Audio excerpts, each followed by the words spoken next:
All right. I am here with Joe Pitzer of Pitzer Real Estate Group at Remax Home and Land in Pullman, Washington. Did I get that right? Got that perfect. We were introduced by mutual friend Dale Chumbley, who is just a fantastic guy. Social media was built for him. And I really appreciate, he told me about your story because I was telling him, I was like, what if I just worked my town of Beaverton and didn't cross the lines? He's like, and I was like, kind of doing this micro market thing. He's like, well, there's a guy I know who only works 3 square miles. I was like, what? He goes, yeah, he does 40, 70 deals a year. I was like, I need to talk to him. And so here we are. Well, I don't know how many people in your fan base realize this. You have that pre-conversation, and I had a lot of fun chatting with you. My energy level was just through the roof. So I've been looking forward to chatting with you again. Yeah, I do things, I guess I'll call it different. I'm not after every deal. And that's really something that I've learned over time. I don't enjoy riding in a car and driving halfway across the state. And if you've ever been to Pullman, it is a small community, and it's from the bottom stoplight to the top stoplight. It's 3 miles. And so that's the area that I work. And I feel I know it well.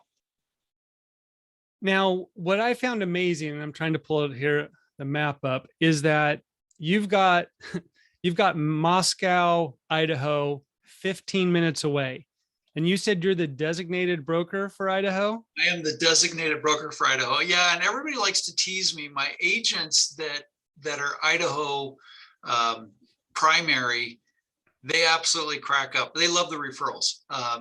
But I can tell you that my wife has countless times said, hey, let's run over to Moscow.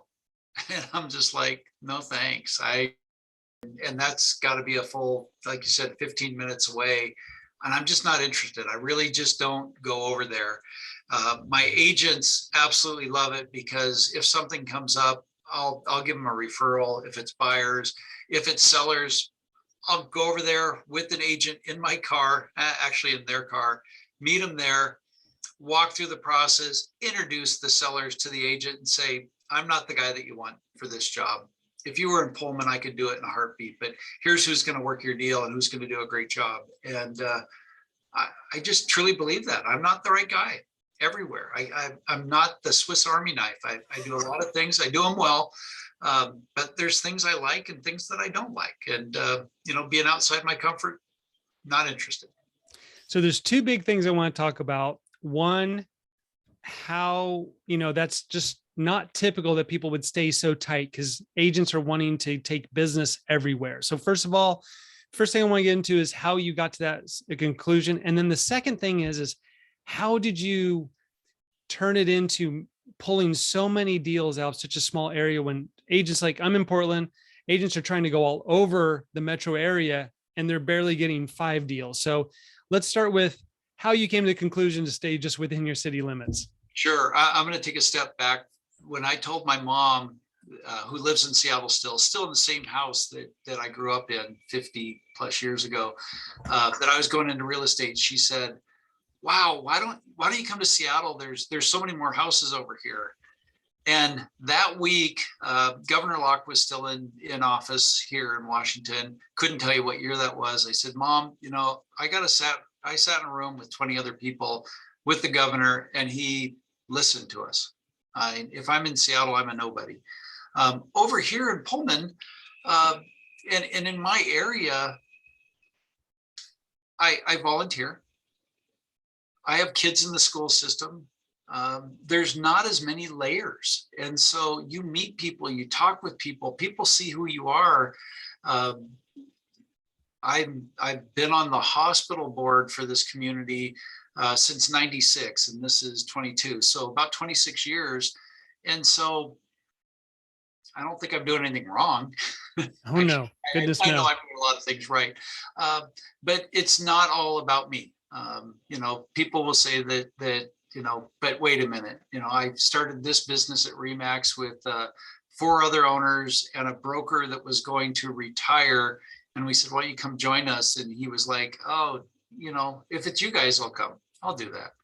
And slowly two of the other owners sold out, and it's just myself and another agent. She was doing the most business and scrambling all over the community, that she couldn't do good business. She was just doing a lot of it. And I challenged her one day and I said, why don't you see if you can do the best business? We know you can do the most. And she's like, I like that. So to me, be a good person, do the right thing, take your time for people, and it comes back to you. I mean, I'm not in a hurry. I try to do the right thing. So at the beginning, as I recall, you were driving all over the place. Oh my goodness. Pullman Yes. is small. What's the population of Pullman? Well, so we count the university here, and Okay. it's about 31,000, and there's about 22,000 people that are involved in the university, students, graduate students. So it's a small community. It's a small community. So you were driving, how So- far away are some of the places that you were going to? And how long were you doing this where you went, nope? Yeah. So I started in 98, and, back when it was all paper listings and everything of that nature. So I would get up, answer the phone. Somebody would say, hey, I want to see a property in Garfield, which is about 25 minutes away. And you'd go, okay, you'd look at your sheet of paper and go, great, let's go. You'd get up there. I mean, right, no safety involved. You just run up there, meet them, and open the door, walk them through the place, find out that they might be able to get a loan from their grandmother if somebody dies or something of that nature. And you're just laughing, going, why would somebody want this house that's not worth it? Why am I out here? I keep a spreadsheet of all the sales that I've done, keeps track of values, things of that nature. I'm kind of a stats man, but don't make me do it for you, make me do it for me. And so I was tracking one day, sitting at my desk going, Colfax, 14 miles away. I think it was 1999, had 3 sales in the MLS. And I'm like, but I'm going down there like 3 days a week showing houses, back when there was tons of houses on the market and nobody's buying them, and especially for the prices that people had them. And I started going, this isn't right. And so as you start keeping track of things, you start noticing a difference. And it wasn't that I didn't want to help those people. I didn't know what was going on in those cities. Right. And my favorite story of not understanding what's going on is when some people in another community about 7 miles away, tenants, they were looking for a house, but they wanted outlying, wasn't my specialty, handed them off to another agent. Mom, dad, girl, 2 dogs, moved them into a nearby community, and they got the deal done. I got a referral out of it. I was happy. First month of school, the girl got student of the month. She wrote a little letter about why she loves her community. And lo and behold, she put in there, I love living here with my mom, my dad, in our beautiful house and my 2 pit bulls. And that's when we found out that pit bulls weren't allowed in this town. And so, right, I mean, what do you do at that point? And the other agent's like, did you know? And I'm like, I wouldn't know these things. I'm not that involved. But people can laugh at me. At this point in time, I will say, oh, that sewer line was replaced 2 years ago. You can, probably see the line going out to the street. I remember when I couldn't get through the street.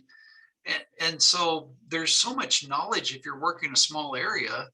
Granted, the university turns over a lot of people. If you notice WSU coaching in the last couple of years, we've had a couple different coaches. Professors are moving in and out. We have a nice big electrical engineering company, Schweitzer Engineering. They've got about 2,500 people in this community. So we've grown. We're a very high level of education with the university and engineers in this community. And even though we have farmland surrounding us, we really have it mostly as mechanical farmland. There isn't much for agricultural workers, a lot of combines. If you ever want lentils, let me know. Maybe even garbanzo beans. So how far into your career, and I say so way too much. I was just talking to someone about that. Sorry about that. How long were you doing this before you decided, I'm not leaving the city limits? I say that every year that I won't go outside the city limits. And with the office that I'm in, there's 17 of us, and there's always a new guy or a new gal.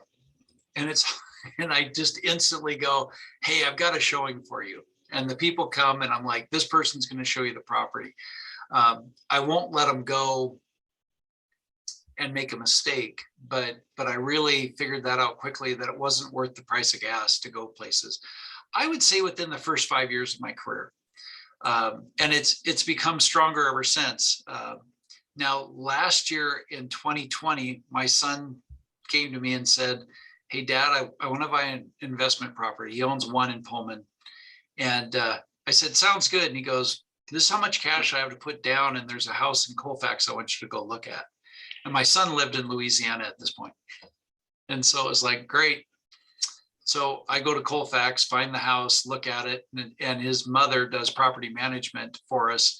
And so we had a lot of conversations, and so I did a deal in Colfax. And of course, since I was in the area, one of my other friends who found an auto body shop, he's like, I want to buy that. I've got some other ideas for it. I'm like, fine, I'm down here, I'll do that. So I had 3 deals right in a row in Colfax last year. And I dreaded every day having to drive down there. I mean, it was just, you know how it goes, right? As soon as you say you won't do something, you did it. So last year I did 3 deals down there, and one outside the area in Albion where a guy flipped a home. So I had to go out there twice, but really just didn't do it. And how far away is that? So Colfax, 14 miles, Albion, 7. So it was just a lot of my energy. So a 15-minute drive? Well, yeah. Takes me 15 minutes to get from Beaverton to Tigard. So, well, here we go. This is the real story. So last year I sold my own house.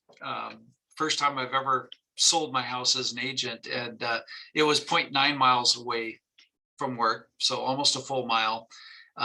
And now I live about 2 miles away from work. So, and I like to come to the office to work. I'm not one of those home office guys. So, yeah, I've doubled my commute in the morning. I'm sure the IRS will crack up when they look at my mileage log because, yeah, I'm spending a lot of time on the road now. So, and it's not a big deal, right? I mean, you know, I can get in the car and jump in it and go, I'm going to Seattle today. That doesn't bother me at all. But driving, you know, to some place to show a house that, and mind you, construction over here isn't plentiful. I mean, if you go to some of these cities, there hasn't been a new house built in it for 10 years. And a lot of the homes you're selling are from the late 1800s, early 1900s. So there is a reason that I go through these. I walk in and go, yeah, this house is, you know, very humid. Why is this not a good house for us to be in? And boy, do you have somebody who can do drain tile work? So older houses make it a lot tougher. Right. And so I have some reasons, and I'm not saying that, you know, well, how do I say this? When I farm properties, I'm certainly not farming the real old houses that need a lot of work. So. How many referrals are you giving out a year on average, just in the area that you could work if you were like a lot of agents? So I do keep track of that. It's about 8 to 15 go out. And in the area that you could feasibly work. I could feasibly work. Not only that, but those are the ones that I get paid on. Let's go that way. So, you know, and I'm not greedy. It's just like, I'm not going to work this. And sadly, I have an office in Colfax. It's a great thing. I've got wonderful agents down there, and all the time they're saying, come down, come see this house I'm putting on the market. And it's like, you really want me to come down there and start working that area? I'd rather just send you referrals. And they're like, good point. We won't bug you. So, right. And everybody wins in that situation. If I'm sending a client that's getting great service by an agent who wants to show them that house, can tell them what happens in the parks and all that other stuff, I think everybody's winning. So I think it's a good thing. And how many deals have you kind of averaged the last few years? So the mid 70s is my high. I like to do right around 50, but I've been closer to 40 deals a year. But what I've really noticed is my dollar per transaction has gone up.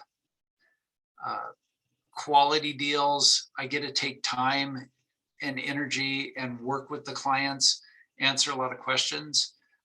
One of my real passions is investment properties. And so I love running the numbers with people, talking about them, seeing how it works for them and how we might make a life-changing purchase. Boy, and that's probably a whole nother podcast. Oh, that's exactly what's going through my head. Yeah. Oh, yeah. I've got spreadsheets. In fact, I get people that will call me up and say, I've modified your spreadsheet. And I'm like, send me a copy. I'd like to see how it's better. I love it when my clients and I get to communicate at that level. I want to see what's important to you, and people talking vacancy rates and maintenance rates and all that other stuff. But we'll stick with my market at the moment. So we'll do that another day. So the handoff of a referral can be kind of tricky.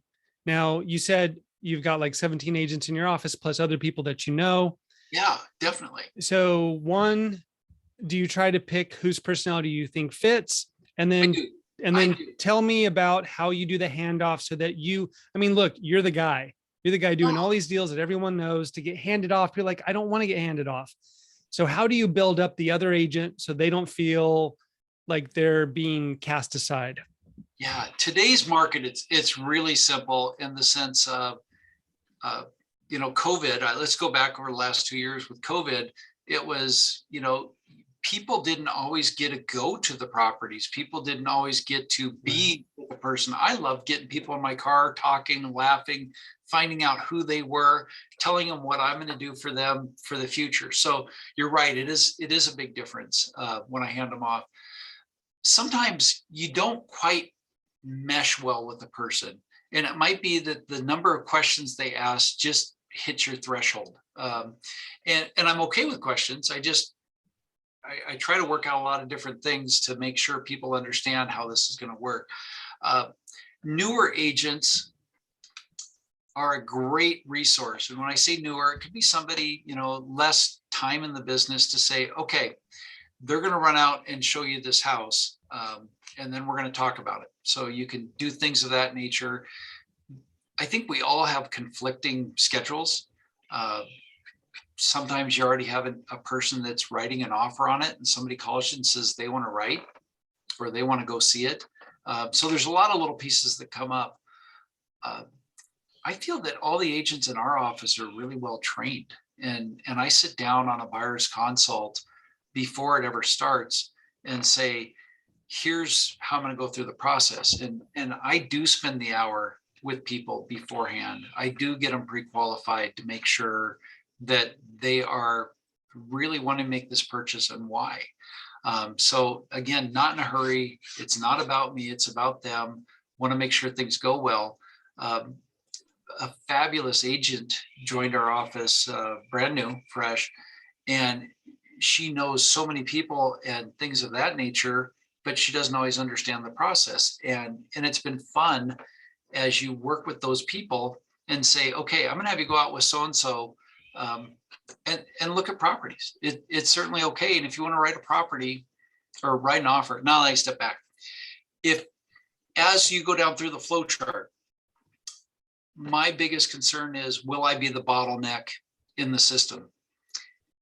Best story I had is I am leaving my community on a Friday night to go to Hoop Fest. Spokane, 250,000 people played in it during its highlight. I've got 3 of my kids and their friends in the car. We're spending the night up there for 2 nights on a floor, somebody's basement. As we're pulling out of town, somebody calls and the entire car quiets down. And they're like, hey, this property came on the market. I'd love to go see it. I immediately say, all right, give me a couple minutes. I'll call you right back. I'm going to set it up for you. Call one of the agents in my office and say, hey, can you go show this house? Absolutely. Jumps, runs, shows them the house. And of course, I've told my client, hey, call me back. Let me know what you think. I try to get loyalty going in there. And they said, we love it. We want to write an offer. And I'm like, fabulous. I'm going to have my agent write the offer. I'm not even to Colfax yet. I mean, this is just happening. 14 miles, remember. The other agent calls me back and says, we got the offer accepted. This is before I've even made it to Spokane. I've got the ability, one of my inspectors is open. Can I get the house inspected tomorrow morning? I'm like, fabulous. Just do this. Um, so right there, you're seeing the egos out of the way. I'm thinking, I just lost the majority of a commission. Uh, People made it through the inspection. I called them, said, hey, she's going to run with you. I am going to back her up on this. And I love that they're like, okay, thank you. I mean, again, was it about me getting the sale or was it about them getting the home? It's about them getting the home. That's the right thing to do. It is never about me and the sale. I'm going to skip back in my life. I had a year, I think it was like 2004. I had 7 homes in December flip and not close. Ouch. For one reason or another. And I had 12 closings that year in this December, and 7 of them didn't go. So I still had heat for Christmas, but it was hard. I mean, like one person, we're under contract. They're going, it's vermiculite in the attic. That's asbestos. Our family has history of cancer. It's just best that we don't do it. And I said, you're right. Absolutely right. And they're like, we're so sorry. And I'm like, don't be sorry. This is good. I would much rather you not have cancer than get a house that you're always going to be going, ugh. And so it's humbling when you lose commissions. Any real estate agent out there would go, oh my God, that just destroyed you. Well, yeah, of course it did, but it didn't destroy my relationship with clients. A couple other of them got back into contract. Those people never bought. But yesterday I received a call from some of my clients. They're in South Dakota and they said, God, I wish you were here and could help us. Our agent's good, but they're not you. And I'm said, you don't want me there, but I do want you to put that in a video so I can post it. So they said, absolutely, we'd be happy to do that. And so, I've heard that story a lot of times. There are some of my best referral sources are people I've never closed a deal with because I just want the right thing to happen for people. I mean, yep. And I know every agent has that story somewhere in there where they just did the right thing and it was great for everybody. And don't worry, I screw up all the time, just like everybody else too. I've bought my refrigerators and washers and dryers and whatnot. Are you an agent until you've had to buy a refrigerator or a washer and dryer because you missed it? I just don't think you are. I remember a comment that I was just overwhelmed one day and somebody goes, this refrigerator is trashed. It's sitting in the garage. It had been molding over. I mean, right. And I said, then get rid of it. And I bought them a new one. So it was just one of those situations. So yeah, I don't think you're an agent until you have to buy some appliances or, put somebody in a hotel room. I'm prepping to get a house on the market right now. And the flooring company just called me and said, we screwed up. They asked us if the bedroom door of this room would be able to close so my daughter could spend the night in that room. And they said, the door will close, but they can't put the furniture back in. We need to, and I'm like, miscommunication. And they're like, just let them know we'll pay for a hotel room if that helps them. And I'm like, that's the right thing. I'm going to use that company again. Yeah.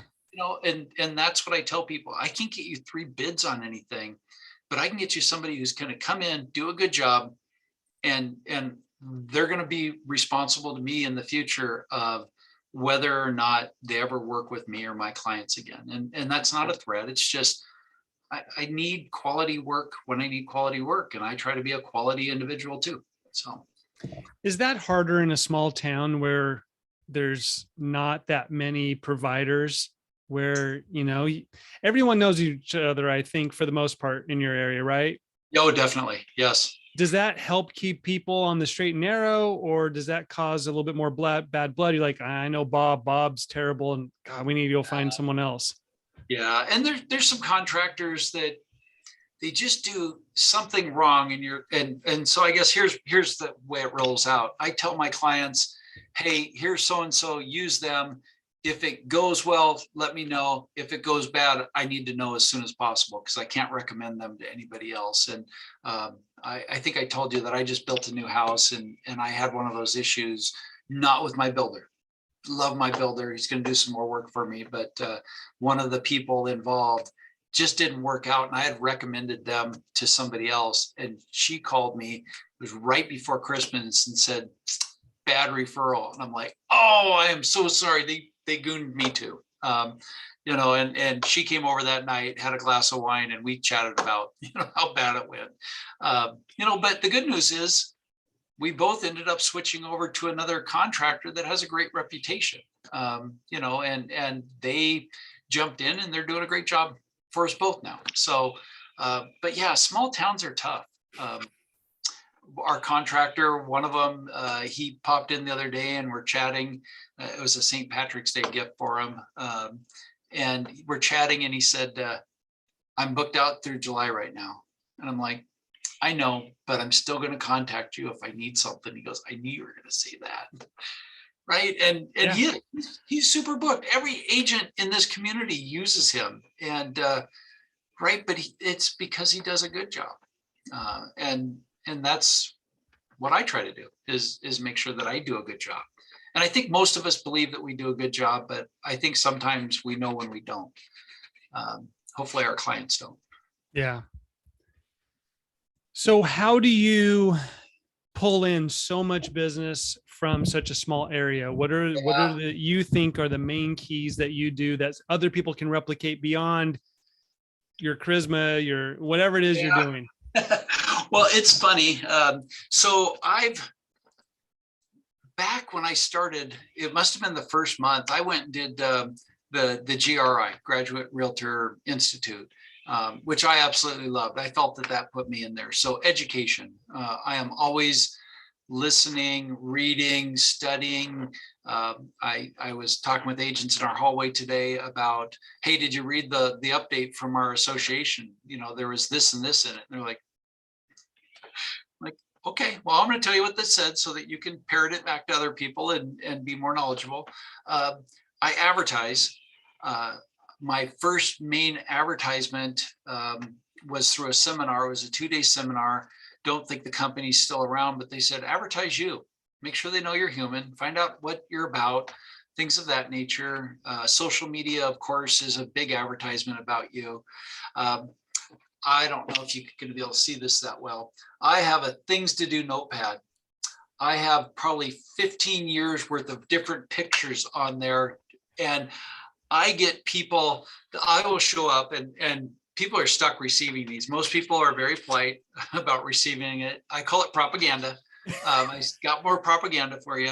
And a lot of people are like, oh, I was hoping you'd bring that by.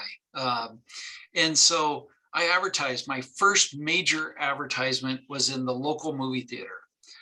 It was all still screens, and my picture would come up there. It would rotate through about 10 different things, and I asked for exclusive rights for real estate, and they're like, "Sure, we'll give it to you." And so I did that. Still doing movie theater ads to this day. Still have the rights. I switched it over to the office in 2005 when we opened it. Some of our agents, they come to us specifically because they want to be advertised on the movie theater screen. My original marketing at the movie theater, I kept saying, I really wish we could do something different than just a still ad. I said, how you've got a piece of paper and you start doodling on it? I want, the mustache and the beard and the arrow through the head. And the person that was doing the ad said, absolutely, we're going to do that. We're going to make live action for you. And so they drew the arrow through the head and the beard. And I would be at the theater with my kids and people would just be cracking up. And so it was fun for me. It was fun for people waiting for the movies to start. And then at some point in time, I have a love for popcorn. And anybody who really knows me, that's my favorite food. I could skip dinner and eat popcorn. And so the guy for the movie theater ad said, hey, I'm gonna do something creative. And I'm like, okay.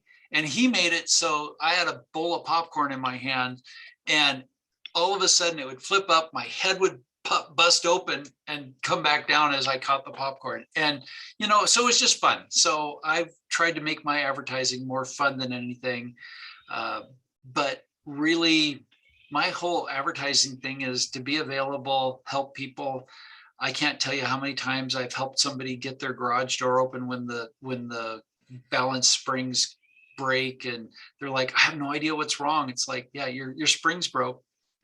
Call this company. They'll come out and fix it soon. You're parking outside for the next couple of days. Right. It doesn't take much to be helpful. And so, smoke detector batteries, I'll help people change those at times. Um, my father-in-law is great at calling me when there's an alarm going off. So, yeah, small community, lots of people that I've met through different associations, and being present and being willing to serve the community. I think that's a big part in our life. And don't expect to get something out of it other than service. So I love that. I mean, that's really been your theme through all of this is, don't expect, help them, let whatever's come. And that's why I'm glad to have you on the podcast. yeah, we had that bad year. I think it was like 2008. I'm going to click on my spreadsheet here. Maybe it was 2007. No, it doesn't really show. There was a year in there, and I think I did like 19 sales. It was bad. Well, maybe I just thought that I did that. 26 sales is what I ended up in 2008, and it was just rough. Didn't make the money I wanted to make, but I can tell you, I can read through here and some of the stories. It's like, no, I help people. I was just doing what they needed. Yeah. So, and that always works out. I think helping people, it makes them feel good. I spent an hour and a half on Saturday with some clients that I've never worked with. They've asked me for assistance on things. And they told me a fabulous story about their life and their family and what I'm helping them achieve with some of the information. And I'm like, I had no idea that I had an impact. And these people, I'm like, have we ever been face to face before? Or do we always talk on the phone? And they're like, I think it's always on the phone. And I'm like, then why did I know you the second you were walking through the door? I mean, it was wonderful. About an hour and a half sitting at Starbucks, just chatting and helping them plan their life. I don't know, pretty exciting. Whenever someone talks about being in real estate, I always say that the only reason to be in this business is to live your best life. There's plenty of other places that you can take the abuse, have the up and down with the money and all this. If you are not really enjoying yourself, go find something else. And I think you're that embodiment of, you love what you're doing. You do it at a high level. And I think that's just great. Yeah, I really do love what I'm doing, and I'm definitely on a high currently. I've been hearing so many fabulous things come back, and I'm like, you guys got to quit telling me this. This is not good for me. I'm gonna just go and put my feet up on the couch and ask somebody to feed me bonbons. That's a good life too. Yeah, exactly. So let's say that you, for whatever reason, had to leave Pullman. Well, I don't know why. You had to move to Seattle or some very large city. What do you think would be the first thing you do? And do you think you would stay as tight in an area and want to own that area the way you own Pullman? I've thought about that. So I bought a home in Phoenix several years ago because I like to vacation there. And everybody always says, are you going to start selling real estate? And I'm like, no, I don't want to work when I go there. I don't know how it would work to be in another community. I've thought about it a lot because I've told agents here, if you're going to work a multiple area, work Pullman, Moscow, because the values are higher. You're not traveling as much and everything of that nature. I couldn't imagine when I was looking at houses in Phoenix, it was 6 hours and I think we saw 7 houses. And it burnt me out. We were going all over, and I felt bad for my agent. Bought her lunch, things of that nature. I'm like, sorry, you're stuck with us all day. I don't know. I mean, if somebody said, well, let's just say Pullman closed, because that's a possibility. Did during COVID a little bit. If Pullman closed and I had to do something, I don't know if I'd stay a real estate agent if I had to go to another community. I love the community I'm in.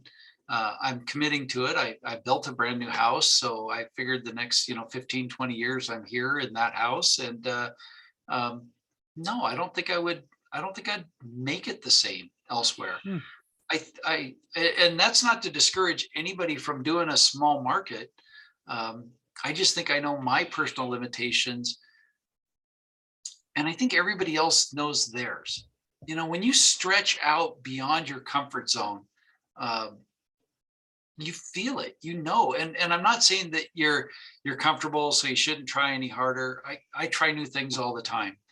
But if somebody said, hey, why don't you let's go to Moses Lake? Well, I'll go with a reality story. One of my clients said, hey, I want to do some business up in Spokane, Coeur d'Alene area.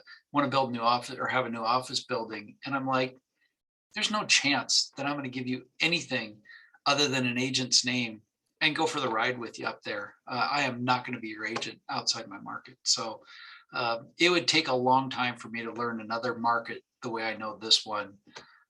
So yeah, I just couldn't do it. Interesting. That's interesting. Well, hopefully Pullman never closes. Yeah, well, yeah, I'm hoping not. We keep growing. Every time I tell people we only have 12 houses on the market, yes, that's 12. People keep going, what do you mean? Look at all these houses they're building. And I'm like, yeah, they're building them for somebody. We don't have the manual labor in town to do houses. I'd love to get somebody coming in that wants to build houses. So if you guys are looking for something to happen, let's do that over here.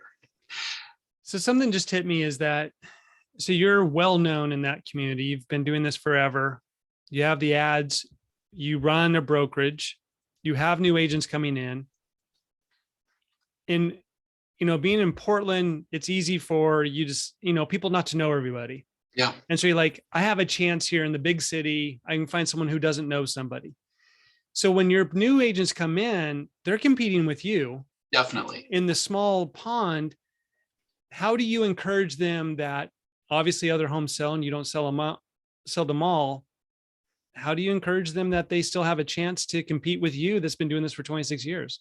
Yeah. So it's not even a question that they can do it. First of all, everybody knows everybody and potentially has a connection. When I started in real estate, one of the agents in the office that I started in, she goes, so should I continue sending these people a Thanksgiving card or are they yours now? And I'm like, I don't even understand what you're talking about. I was way too new. And I'm like, oh, my personal philosophy is you never know when something's going to change. And so how many years am I going to be in business? How many years is somebody going to be in business? And when is somebody going to want to move? I mean, we don't move that often. So I look at it and go, advertise. I don't care if it's my father-in-law, advertise to them. It's okay. Maybe they're going to like you better. Maybe there's going to be a connection. Maybe that's who's going to be the best fit for the job. So I don't discourage people from marketing to other people's database.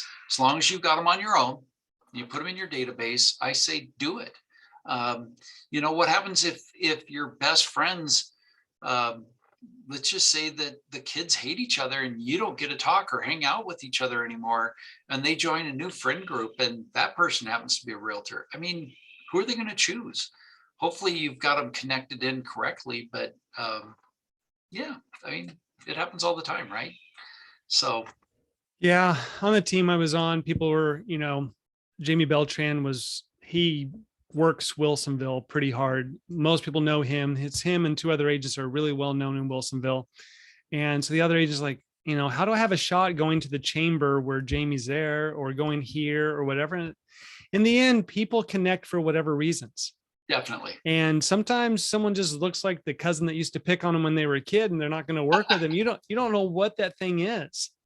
Or political affiliation, right? If somebody pops up on a social media and says, I believe this, and you're like, wait a minute. I mean, we saw that over the last couple of years. Oh yeah. And that's why I tell people it's okay. And one of the guys that I really liked, he approached me one 4th of July. We're up at Walmart, and I've got to remind me to tell you the Starbucks story, but we're up at Walmart and we're doing fireworks, purchases, and we're talking. He goes, and I've sold 2 of his houses, helped him buy a 3rd. And he goes, I think I'm going to do real estate. And I'm like, keep me posted. I'd love for you to work with me. You know how I work and you know who I am and everything of that nature. And 3 months later, he gets his license and he's like, I'm coming. And I'm like, yes, you are. And he was killing it. He did fabulous.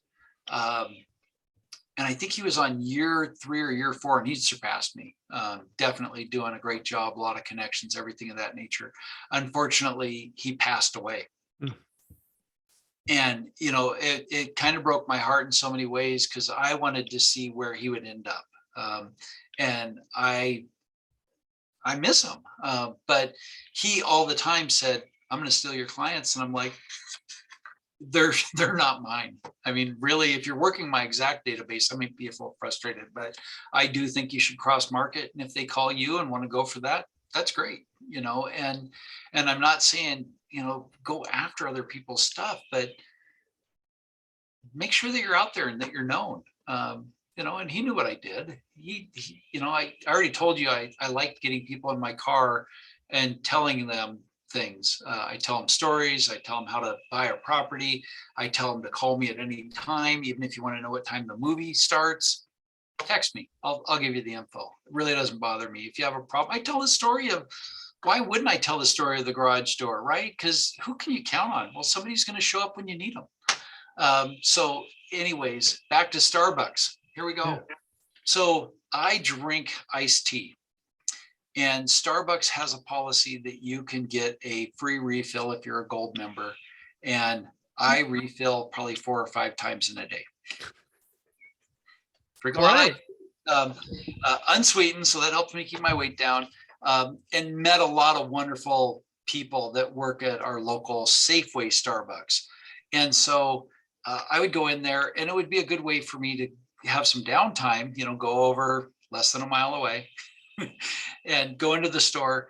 And one day I'm in there, and one of my clients comes up and goes, oh, I've been waiting for you to come to Starbucks. And I'm like, seriously, I give you all this propaganda, notepads, everything of that nature, and you're waiting to ask me questions here. You know, and she would just pop in every day just to see if I was there, rather than going, you know, 3 blocks further to get to my office and ask me the question. But a lot of great conversation, you know, probably an hour sitting at a Starbucks table, you know, them trying to figure out their lives, sell or rent their house, do, you know, those sorts of things. And, you know, it was like, great. There you go. That's fantastic. People want the information. I mean, I will tease other agents and say, when you're standing in line, and you'll see on my shirt, I'm usually wearing something that says Remax or something of that nature. People stand in line, and somebody that they know will go, how's business? And so many agents come back with the single, it's good, or oh, not as good, not much to sell, whatever. And I try to help people work up conversations rather than, right? I mean, you're laughing because you know exactly what I'm talking about. I mean, if I'm feeling snarky, I'll do something like, I could always use one more.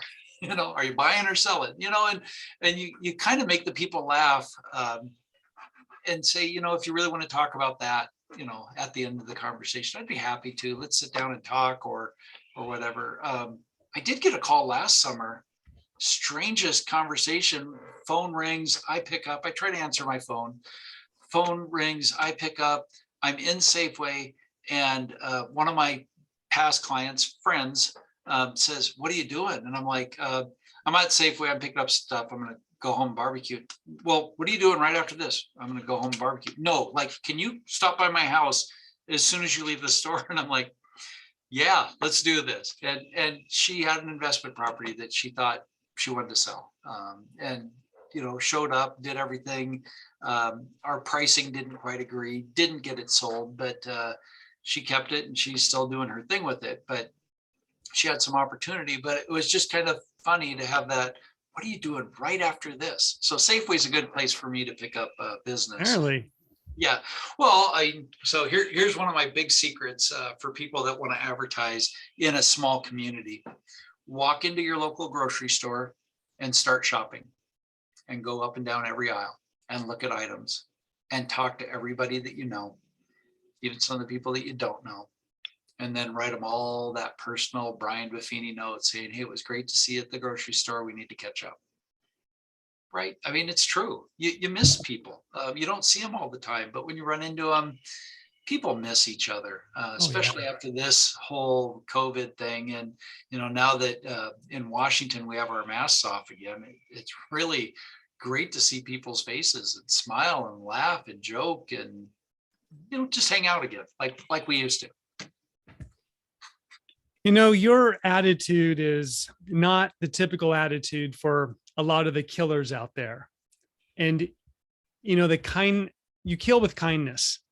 And I really just want everyone to realize you don't have to be the hardcore salesperson. You don't have to be, you can be kind and serve. The good guys do win. We see, because it's the noisy ones that we hear. The guy's like, I don't take no for an answer, and I can sell, ice to an Eskimo and all these different things. And here you are just being a good guy. You're staying out there. There's still things you have to do. And I'm sure there's little tricks to the trade of things you do in conversations to keep people on track and all these things. But we forget that giving up a deal today could be a deal tomorrow, or maybe it's just not a deal. It's doing the right thing leads to the right thing happening later. And I think one of the reasons I started this podcast was so that people could see different voices, see different paths. And being on a team for 6 years as a director of sales, I saw a lot of these agents, we both know the disc. Not everyone maybe listening knows the disc, Right, but right. I saw a lot more of these high S personalities than I saw the high D, which for you, if you don't know, it's the type A, type B kind of thing. But not everyone was that crazy driven, whatever. And these people were having trouble of being the good guy, being the nice person and succeeding because they saw these other things. And I want these voices of good people like you and Dale and Shelly, and I should be able to name a lot. Most of the people on my podcast are the good people. I mean, isn't it great? I will tell you. So I've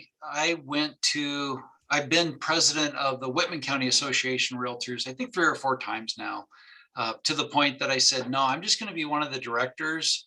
Don't put me down with the title other than Joe's going to be there and he's going to be, good for the association.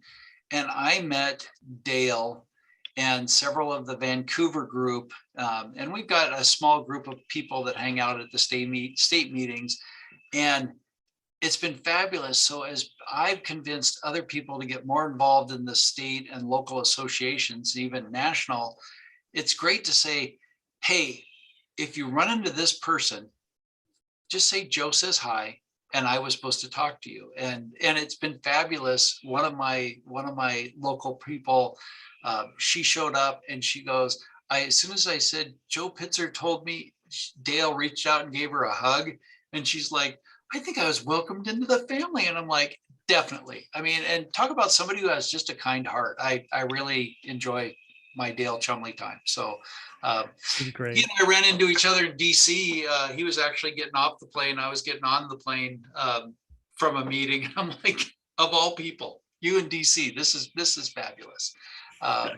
So yeah, Dale and I have some fun stories with each other. Nothing too extravagant, but he's just a good guy. And that's what I like is you talked a little bit about, referrals out.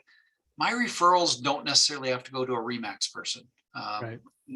I've done some different referrals, different places. One, I didn't have any person that would go do a house in this area that I couldn't do, wasn't going to be a fit for me. And I actually reached out to their office and I said, hey, would you go do this property for me? It's just not a good fit for me.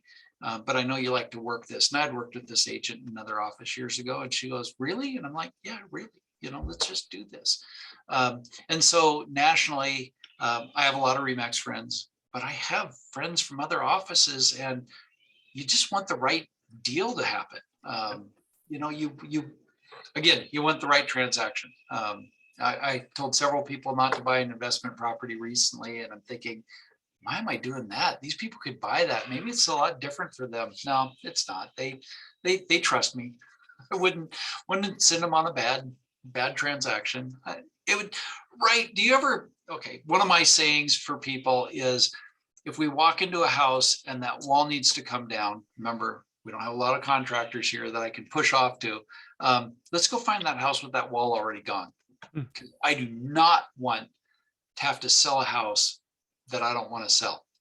And we've all got that story of somebody tearing apart a house and then saying, I'm out, come sell it for me. And you're like, it's not okay. I can't sell this. So I won't sell somebody a house I'm not willing to sell in the future. Or the house where they had all these plans and 5 years later, they didn't touch anything. Yeah. Yeah. That one happens a lot. Yeah, it happens. And so, yeah, so I think if we go in and don't set ourselves up with traps and promises and just answering your phone. I tease agents all the time. I'm like, when they go, oh, that'll go to voicemail. I'm like, absolutely not. Answer the phone. People don't know this, but when you and I came on, I turned my phone on to airplane mode so the calls wouldn't come in, but I forgot my watch and it's just been buzzing and beeping. I'm like, oh, people need me or not, but I'm not going to look. Right. So it's that weirdness of, they took the energy to actually make the phone call, answer, give the person the information they want or need, connect. So one last question. I just came up with that and I'll let you go. What do you have for boundaries of time? Like, do you like at 7 o'clock you're done, or people can call you whenever?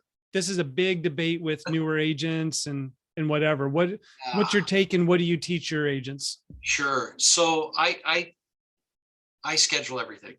Everything that I'm going to do goes into my phone, even if it's dinner with my family. It goes into my phone that we're doing dinner this night. We're taking vacations. So I try to tell newer agents that when I started back in whenever, in the old days, the phone used to ring at home. It was more or less before cell phones, and the phone would ring at home. I would be sitting on the floor playing a game with my kid. The phone would ring. I'd jump up and leave. And I regret that in my life. So set boundaries. If it's a buyer, make them qualify. Make them qualify. If they're going to waste your time on a Saturday and Sunday, who says they've even done the first steps? And so I like to meet with people in the office. I don't know how people that are officeless do it or virtual. I like to meet people in the office. I like to show them things. I like to talk, walk through flow charts, have really good conversations about what I'm going to do, what I expect them to do before we ever go look at a house. Mind you, I'll usually show one house before then, but I'll schedule it. It's like, let me look and see when this is available. So, every once in a while you catch that person that'll call you and say, well, I know the house is vacant. I peeked in the windows. And you're just like, oh, great. I'm going to be working with one of you. So yeah, it's schedule your time. Make sure that your family is there first. Because I think the hardest transaction you'll ever have to do is when your wife is leaving you, or when your kids hate you, and you are moving out of your own house. I haven't had that. I had some agents pull me aside. Don't make the mistake I made. Make sure that your family's important, because when you're signing that, listing contract to sell your own house, I mean, some people have done that and they said, it's the worst thing. It's a terrible mistake. I should have done better. I should have. And it's like, yeah, send it off to somebody else. Have them go meet that client on that day when it's your kid's birthday or it's Easter morning and somebody's in town and can only look on Easter morning. What person wants their house shown on Easter morning? One of the agents I coach, for her, it's about return on life, not return on investment. And she's a high D. And so she gets very driven and very task oriented, and then kind of forgets these other things. And she's trying to balance that out of really defining. And this is where we have to define what success means to us. And it is almost never dollars. It is the life. Going back to, you should be living your best life in this. And so what is that overall life? Because, there's a lot of coaches and programs like, what are your goals? Double it. Well, really? That's such a finite part of my life. I want my kids, my wife, my dog to not hate me, and so it's looking at that, something you were talking about and I wrote down is, what is the goal? When it's with a contract, it's to get the house. What is your goal in life? What is that main goal to keep us from getting lost in all the other little stuff? Like, I got to get the deal. Is that really the best thing now? No, maybe you refer that and you go on the vacation you promised your family. Like Yeah. kind of like when you were going to Spokane, you're like, nope, someone else can do with this. Instead of Yeah. going, well, we're not that far out of town. Let me just go show this house. And a lot of agents would have. Yes, yes. And I just look at it and go, it wasn't the right deal for me at that time. And my people were thrilled. I mean, absolutely thrilled that I don't know. I think people really go, I respect you when you do the right thing rather than force the wrong thing. I mean, Amazing how that works. yeah. Well, yeah, there's so many stories that way. Can I ask who were some of the mentors that you looked up to when you were in business? Did you take some of the Buffini trainings, or I know there's Workman and No, I didn't. I have a degree in psychology, oh, and nice. I'm a bit of an introvert. There was some people that I worked with that I did not really like. Okay, So it was basically be the opposite of them. gotcha. And so that was kind of my own path. I kind of just went on my own and figured out, and I should have had mentors. I should have had coaches, but my disc is individualistic and theoretical. So I want to go learn everything. And then I want to do it on my own, which can be its own detriment, which I finally realized later. So it was really then getting some mentors and coaches and people in my life to go, hey, here, because what I found, because I was working from home, I really haven't had an office since 2003. Okay. I was principal broker, but that was a little different. But, being just in my own head, all of my ideas made complete sense. And so when Yes. you don't have someone to interrogate your reality, it's all butterflies and unicorns and rainbows. Yeah. But well, so you produce a podcast. Do you Yeah. have okay, and you can say I'll tell you later, but do you have other podcasts that you like to listen to? I mean, how do you get the outside world into your world? Do you do podcasts? Do you like to read books? What is it that's I'm a reader. So it's funny. My wife can listen to podcasts in the house. For me, I'm more visual. okay. I'm either wanting to read or I'm wanting to watch a video on something like Chris Voss, Never Split the Difference. Okay. I've watched like 5-6 hours of his videos before I even got the book. So that's more my way of gaining information, which is why I'm also recording these in case someone is like that, would prefer to see video than, because I'm not driving anymore. I don't really do the podcast. That was a time thing, and instead of listening to the radio. So okay. I'll have to finish your podcasts and then because I absolutely love it. I find working out at the gym, it's just I'm just listening and rolling with it. So that's probably my favorite place. I might go back to, I just haven't been back to the gym since, I haven't been driving, haven't been to the gym since the pandemic started. So maybe all that stuff, I'll get back into it. And so I listened to Tim Ferriss and Peter T. It's all taking information in. The theoretical, I can go down a rabbit hole about anything. Yeah, well, it would be fun to connect up. I keep telling my Vancouver friends, I will just come down some weekend and hang out. And it always seems to get knocked to the side by something else, kids events and whatnot. It's life. But yeah, I think it's time for us all to get back together and get back to the way we were. It's happening. So maybe this summer. Yes. Well, this has been just an absolute blast. I'm so thankful you took the time, and we will be doing another podcast down the road with the investment stuff. Well, sounds great. Well, thank you so much. Thank you. Wonderful. Appreciate you having me. Absolutely.